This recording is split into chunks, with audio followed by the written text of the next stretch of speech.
Olá, muito prazer, bem-vindos a mais um episódio do nosso podcast da ASP, o ASP Talks.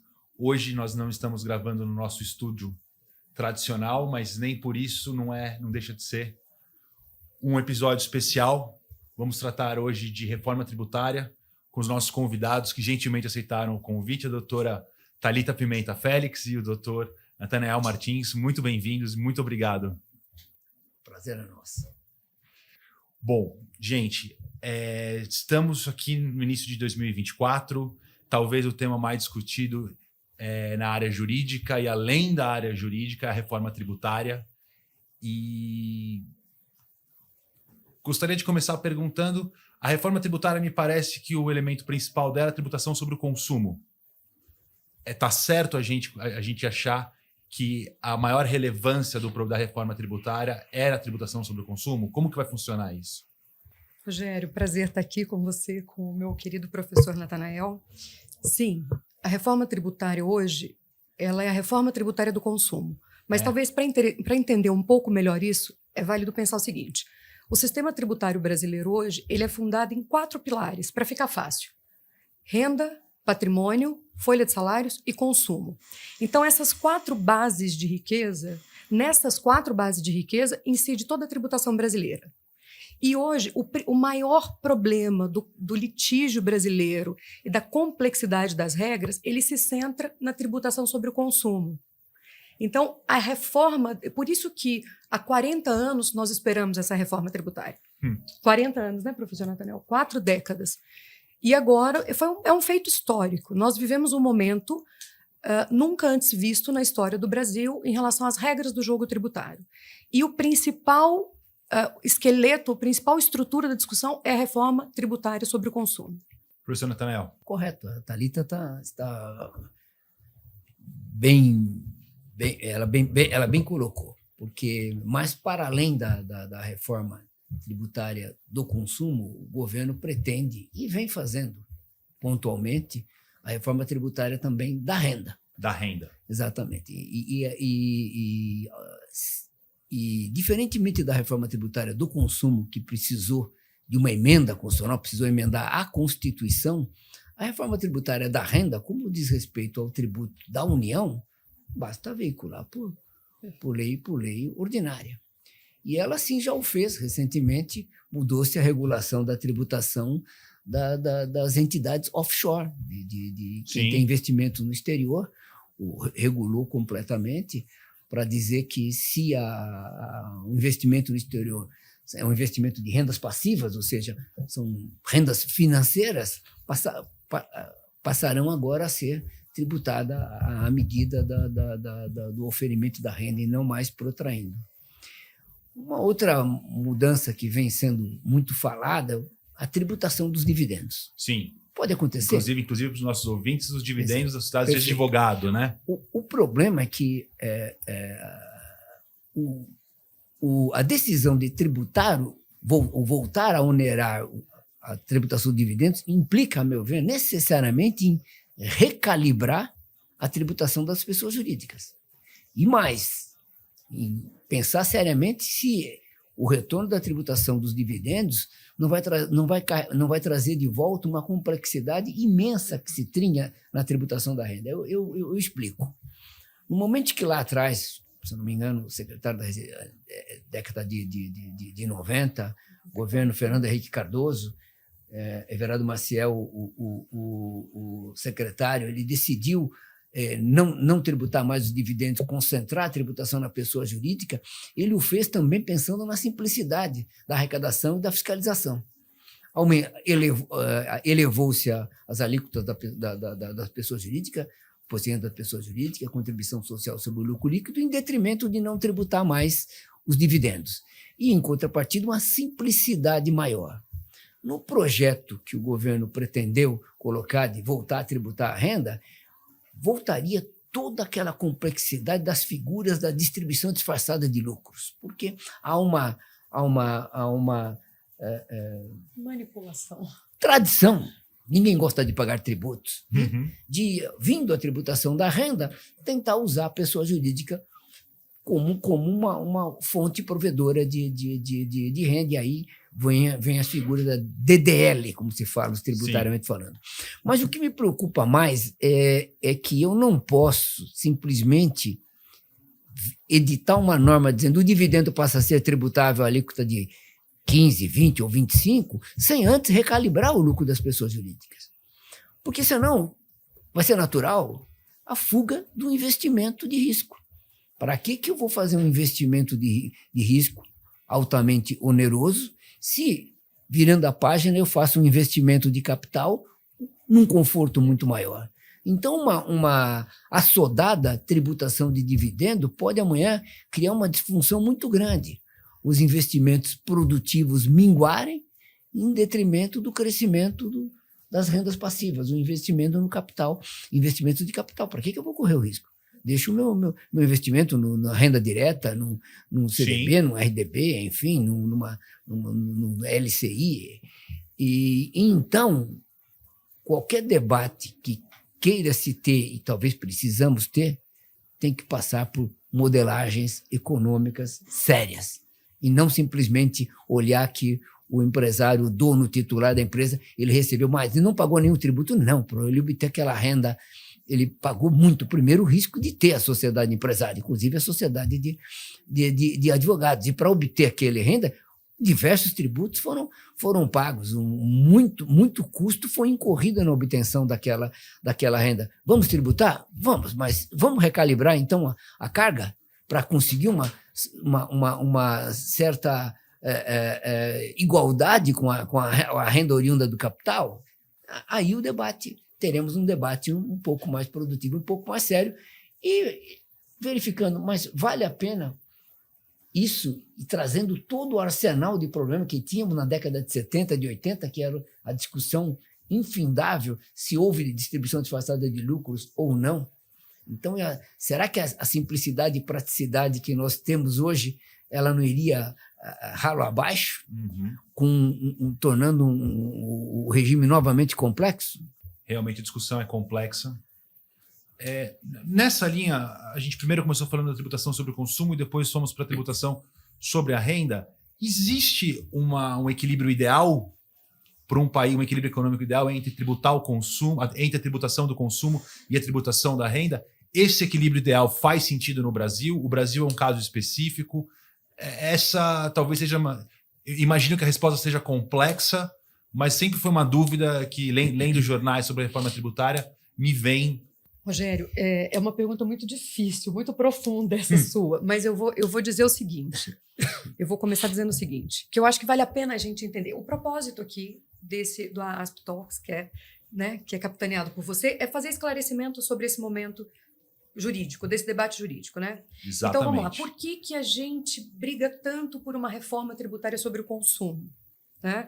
E o professor Natanael acabou de falar sobre a reforma da renda, e vale dizer que a gente também discute as outras duas bases da tributação, que é a reforma da folha de salário, que a gente tem falado sobre desoneração da folha de salário, que impacta 17 setores econômicos, quase 10 milhões de empregados no Brasil. E a gente tem a tributação sobre o patrimônio, a gente tem uns penduricalhos na reforma do consumo, que trata do IPVA, que trata do ITCMD e do IPTU. São tributos sobre o patrimônio. Então, inclusive, rapidamente, essa regra do jogo que veio para a Constituição Federal sobre a tributação de propriedade de veículos automotores, penso eu, professor Natanael, que nós estamos agora corrigindo um equívoco histórico. Perfeito. Eu acho que nós estamos corrigindo um equívoco histórico. Por quê, Rogério? Até hoje, dentro da nossa história, não se tributa a propriedade de veículos automotores como aeronaves e embarcações. Não se tributa no Brasil tal propriedade. Mas todo aquele que tem um veículo, um automóvel e uma moto, ele paga IPVA todo ano a ano. Então, agora, houve uma mudança na Constituição que vai trazer a tributação de aeronaves e embarcações. Então, penso eu, Natanael, eu acho que você está concordando aqui, que a gente está corrigindo um erro histórico. Né? Erro histórico. Você não tributa uma aeronave de 50 milhões de reais, mas você tributa uma moto de 15 mil reais todo ano a ano. Então, esses arranjos na tributação aí, eu estou dando toda essa volta para para não responder a sua pergunta, mas para tentar te dizer do grau de complexidade. Então, assim, eu acredito, e eu defendo, e eu espero que nós estejamos fazendo uma recalibragem no sistema tributário. A progressividade no ITCMD? Exatamente. Então, Também. aí, dentro desse contexto, no Brasil, a tributação sobre o consumo, ela é muito alta. Então, o que isso significa, para ficar fácil? Aquele que ganha um salário mínimo, que ganha aquele outro que ganha 10 mil reais e aquela pessoa que ganha 50 mil reais por mês, todas essas pessoas pagam o mesmo tributo sobre o consumo para e quando vão ao supermercado fazer as suas compras de alimentação durante o mês. Pagam o mesmo sobre o combustível. Então, essa tributação sobre o consumo elevada, que é o que acontece no Brasil, gera um efeito muito nefasto social, que é o que a gente chama de um descompasso entre você gera uma tributação regressiva. E isso gera um fosso entre quem tem menos recursos e quem tem mais recursos. Porque quem ganha bem não vai deixar de fazer uma compra de supermercado, não vai deixar de se alimentar bem, não vai deixar de abastecer o carro. Agora, aquele que ganha um salário mínimo, 2, 3 salários mínimos, ele vai ter muita dificuldade na compra do supermercado. Só que ele paga o mesmo tributo de quem está pagando ali, né, de quem recebe muito mais do que ele. Então, essa elevada tributação sobre o consumo, ela pune quem ganha pouco. Isso é um efeito muito nefasto socialmente. Então, o que talvez seja muito importante entender nessa discussão da reforma tributária é como ela impacta todo e qualquer cidadão. E tem um elemento, professor Nathanael, que eu gosto muito nessa reforma tributária. Veio um dispositivo para a emenda constitucional que disse que, a partir de agora, como nós vamos concentrar todos esses tributos sobre o consumo, um do município, um do estado e 3 da União Federal, nós vamos bater tudo no liquidificador. Já batemos. A gente bateu tudo no liquidificador e saiu um IVA dual. São gêmeos siameses que devem seguir uma mesma estrutura jurídica de cobrança. Então, vamos pensar em um. Ele é dividido para fins de arrecadação e outros elementos jurídicos, mas ele tem uma mesma estrutura. A gente passou a ter uma discussão na sociedade que eu achei incrível. Todo mundo discutindo o preço da alíquota. A alíquota do consumo. Nossa, mas 27 é um absurdo. Mas vai ser 30, vai ser 25. Então, isso já tem gerado um incômodo social. Então, todo mundo diz... O que se propaga muito na sociedade, nas nossas rodas de amigos que não são do tributário, e o que as pessoas perguntam mas a gente vai ter a alíquota mais alta do mundo. Aí, vale a pena dar um passo para trás e para dizer o seguinte. Há uma outra regra na Constituição que diz que a alíquota que será cobrada de todos nós é a alíquota necessária para manter os níveis de arrecadação. Qual que é a primeira conclusão que eu tiro disso? A alíquota, se ela for 27, é porque hoje é 27. Se ela for 30, é porque hoje é 30, só que hoje a gente não sabe qual é esse percentual. E aí, Nathanael, chegando no ponto principal, que eu acho que é um ponto de cidadania fiscal, que eu acho incrível. A partir do momento que todos nós começarmos a saber qual é a alíquota que a gente paga, talvez a gente se incomode mais com os nossos legisladores, com os nossos parlamentares, com o executivo. Ganho de consciência. Eu acho. Porque o problema do direito tributário não é o tributário, não é a arrecadação, é o gasto público. Então, como que a gente faz com que a sociedade olhe e se incomode para o gasto público, com o gasto público, com como os nossos gestores administram o dinheiro que a gente paga a título de tributo? Primeira coisa é sabendo que a gente está pagando. Então, eu penso que hoje a imensa maioria da população não reconhece o quão paga de tributo. Então, o tributo ele só incomoda, não é, professor Nathanael, regra geral, quando você paga o seu imposto de renda. Porque você vê aquele dinheiro saindo. Agora, quando você vai ao supermercado, quando você compra um microfone, quando você compra uma caneta, um óculos, você não sabe quanto você está pagando de tributo. Não tem como saber quanto a gente paga de tributo, porque são 5 tributos diferentes que caminham em paralelo, mas são completamente desconectados. Então, a gente não conhece esse montante. Então, eu penso que a gente vai dar um passo muito grande de cidadania fiscal. E talvez mude, aí é uma esperança minha, Nathanael, que mude uma engrenagem na nossa mentalidade como sociedade para perceber que todo mundo paga tributo, paga muito tributo e que, em razão disso, os nossos gestores públicos precisam trabalhar melhor. Então, Eu sou uma pessoa assim, esperançosa com toda essa mudança. O que a Thalita está dizendo é que um dos atributos dessa reforma que ela persegue é a transparência. Exato. Então, o imposto vai ser calculado por fora. O que ela está querendo dizer, boa parte do cidadão não tem a menor ideia de quanto paga em termos de carga tributária sobre o consumo. Ao passo que, com a reforma que se pretende, o tributo ele vem apartado. Você sabe qual vai ser o preço líquido da mercadoria, agregando como se faz nos Estados Unidos, como se faz na Europa, e aí se tem a dimensão exata do tributo que está se pagando. Tem essa dimensão, aumenta a consciência. A cidadania é muito interessante, faz muito sentido. Exatamente. E a outra questão que ela colocou é que esse descompasso tributar exacerbadamente o consumo, menos a renda, mas a fórmula é muito difícil, porque, por outro lado, nesses outros países onde se tributa mais a renda, o Estado é muito mais provedor. Então, boa parte daquilo que vai em matéria de tributos volta em termos de bem-estar social e bem-estar material, coisa que nós estamos não muito acostumados a ver, tirando o exemplo do SUS, que é algo... É o melhor sistema único de saúde do mundo, algo diferenciado. Diferenciado. Mas o que a Thalita está querendo dizer, espero, você é esperançosa, eu creio em você, é criar uma cidadania fiscal e, a partir daí, cobrar-se reformas que efetivamente mirem todos os aspectos e não olhar simplesmente e dizer, não, mas aquele dividendo é não tributável, então vamos tributar qual a alíquota? 27,5%. Mas espera, e a carga toda que está antecedendo a obtenção daquela renda?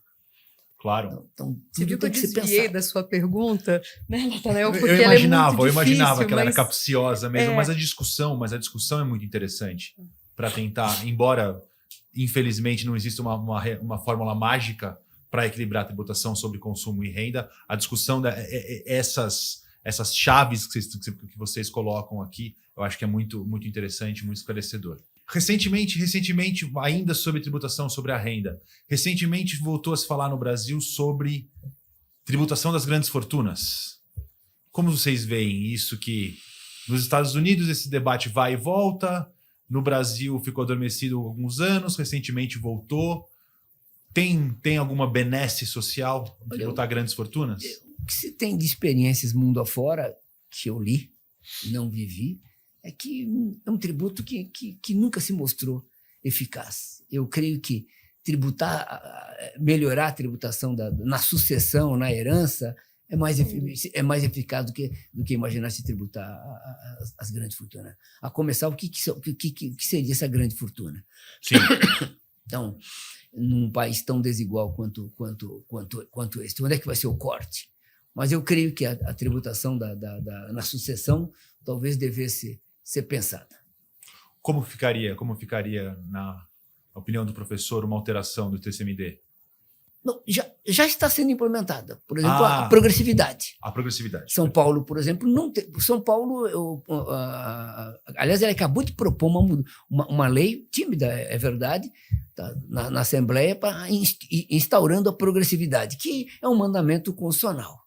Tá, então, São Paulo era uma alíquota flat, fixa, agora parte de 4% até 8%, escalonando conforme o valor, o que é razoável, que é o transpasse da herança, é o patrimônio já poupado. O perigo que eu vejo mesmo é errar ao tributar o acréscimo de patrimônio, que é o lucro ou o dividendo, sem recalibrar o lucro da pessoa jurídica. Porque quando o patrimônio já está formado e você está no momento do transpasse da herança do pai, da primeira geração para a segunda para a terceira, eu creio que é mais fácil o debate. Sem dúvida. E olha que interessante, André, o professor Natanael falando, eu me lembrei o seguinte, a gente vive um país de dimensões continentais, né? E esse tributo sobre o patrimônio, né, na transferência do patrimônio, seja na doação entre pessoas vivas ou, né, de um pai para o filho do falecimento, ele é diferente, a alíquota, a tributação dele é diferente de estado para estado no Brasil. E isso gera um outro problema, que é um problema de planejamento. Um problema de planejamento tributário, isso é algo positivo para aqueles que prestam, que estão atentos a isso, que se valem das regras do jogo jurídico para fazer essa transferência, mas essa desigualdade de tratamento de alíquotas também, ela gera uma movimentação, algumas vezes até fictícia, no país, para que as pessoas fujam de uma tributação de 8% e corram para uma tributação de 4%, de 3%.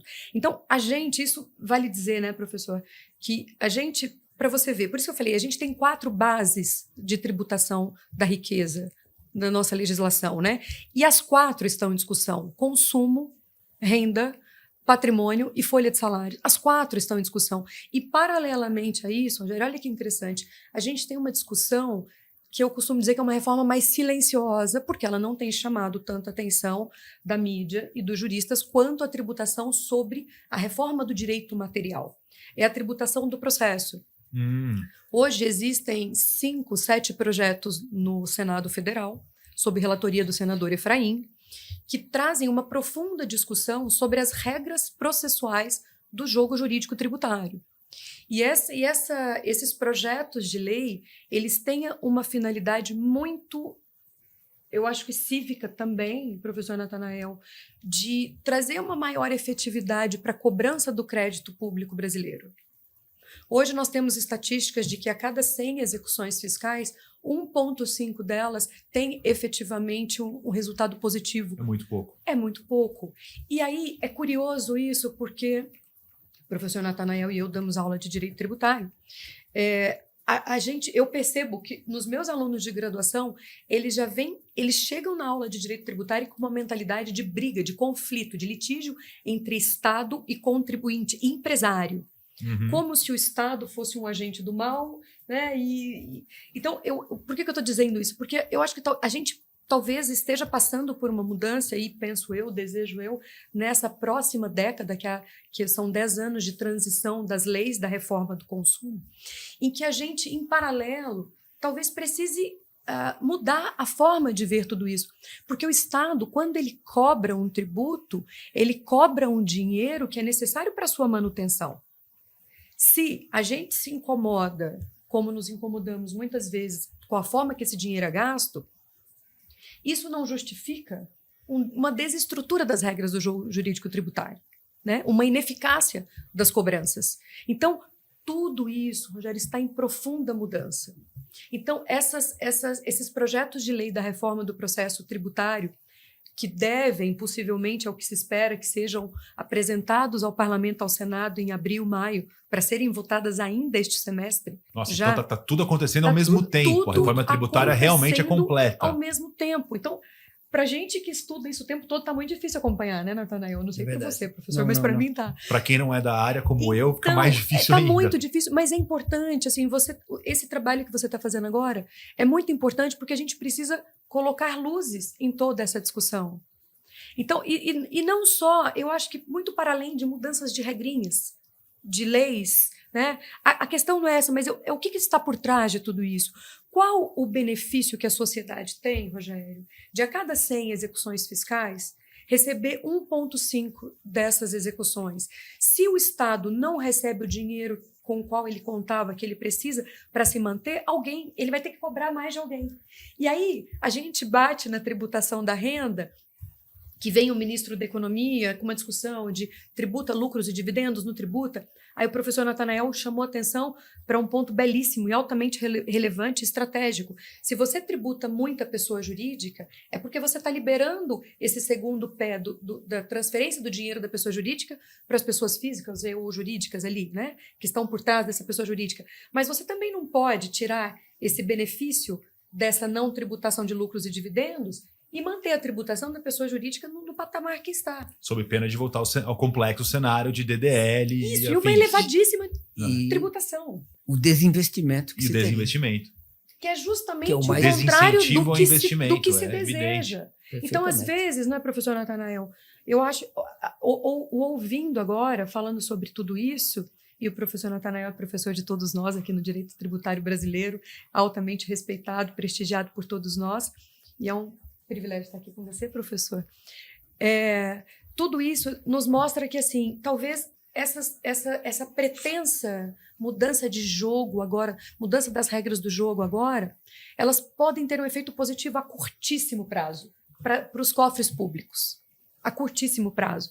Mas se ela provocar todo esse efeito colateral, como possivelmente provocaria, né, professor Natanael, de desinvestimento e de você criar uma imensa judicialização, depois você não resolve os problemas, né? Então a gente resolve um problema imediato, tampa um buraco ali, mas você derruba a parede Uma depois. questão imediatista que no fundo nada resolve. Faz todo sentido. Perfeito. Olha, acho que a conversa foi rápida, mas foi excelente, extremamente esclarecedora. Eu queria novamente agradecer a disponibilidade de vocês estarem aqui conosco. E a casa está sempre aberta. Fiquem à vontade para fazer um comentário final, por gentileza. Rogério, obrigada. É uma honra e eu estou muito envolvida em todos, estamos, né, professor, estudando, acompanhando esse debate, entusiasmados, preocupados, esperançosos, mas eu acho que a gente vive um momento único e de muita relevância para as próximas décadas do país, porque o direito tributário, ele é um direito de meio, né? A finalidade dele é ali arrecadar para os cofres públicos para que se mantenha a estrutura do Estado. Mas ele não pode ser como ele é hoje, ele é um entrave para o empreendedor, ele é um entrave para o empresário brasileiro. Então, talvez, eu tenho uma grande esperança de que essas mudanças mudem essa estrutura. Eu acho que a gente precisa liberar o empreendedor brasileiro, o empresário, para que ele consiga trabalhar com tranquilidade e segurança, conhecendo as regras do jogo. E eu acredito muito que, a médio e longo prazo, a sociedade pode ganhar muito com um sistema simples, com um sistema transparente e com um sistema no qual a gente saiba o que vai acontecer. Porque o investidor precisa disso, não é, professor Natanael? Verdade. Rogério, obrigada. A Thalita ela é muito humilde, mas, na verdade, toda essa reforma que está acontecendo, a reforma da lei de execuções, a reforma do Código Tributário, a reforma do processo administrativo, ela vem trabalhando junto a um grupo de juristas. Professora Regina Helena, Professora Regina Helena Costa, na subcomissão, foi presidente da comissão que capitaneou toda essa discussão da reforma do processo. Isso está acontecendo, a Láteri, aliás, estava acontecendo antes mesmo desse impulso da reforma do processo, ela estava ali vindo. Estava andando, está andando, e nos surpreendeu a aprovação da reforma tributária. Mas, na verdade, só alterou-se a Constituição, criou-se o tal do IVA dual, etc. A grande reforma vai acontecer agora, ou com a edição da lei complementar. É ali que a alíquota vai haver a calibragem da alíquota, e essa alíquota ela vai depender muito dos regimes que vão ser estabelecidos, porque, em tese, deveria haver uma homogeneidade para a alíquota ser a menor possível, mas é impossível. Então, claro, teremos uma lista de exceções, nós teremos os regimes privilegiados, um deles, Zona Franca de Manaus, artigo 92B do ADCT. A Zona Franca de Manaus, felizmente, ou para uns, infelizmente, ela está aí e precisa ser preservada por N razões. Então, está lá, ganhou um status na própria Constituição, a necessidade da preservação dos benefícios dela. Aquilo que estava na doutrina e consolidado em doutrina e jurisprudência, agora tem esteio na própria Constituição, artigo 92B. Está dito que o legislador complementar, ao estabelecer os novos tributos sobre o consumo, tem que manter a competitividade da Zona Franca de Manaus. Então, veja quão complexo será a edição dessa lei complementar. Então, a grande reforma, ousaria dizer, vai acontecer agora, com a edição da lei complementar. Nós temos as grandes diretrizes dadas pela Constituição. Nós temos o esqueleto, agora o preenchimento do corpo está por vir. Estamos aguardando, literalmente, né, a publicação de 4 leis complementares que vão trazer o desenho dessa reforma do consumo. Então, estamos ansiosos, a comunidade jurídica tributária Sem dúvida. e os empresários estão ansiosos, aguardando esse desenho, para saber efetivamente como vai ser o desenho, esse caminho, né, o percurso que vai ser dito aí, que vai ser traçado pela reforma do consumo. O percurso, inclusive, em termos de alíquota, em termos de tributação. Sim. Realmente ficaremos todos atentos, esperançosos, para que tenhamos um país mais transparente, com um aumento de cidadania fiscal, mais organizado.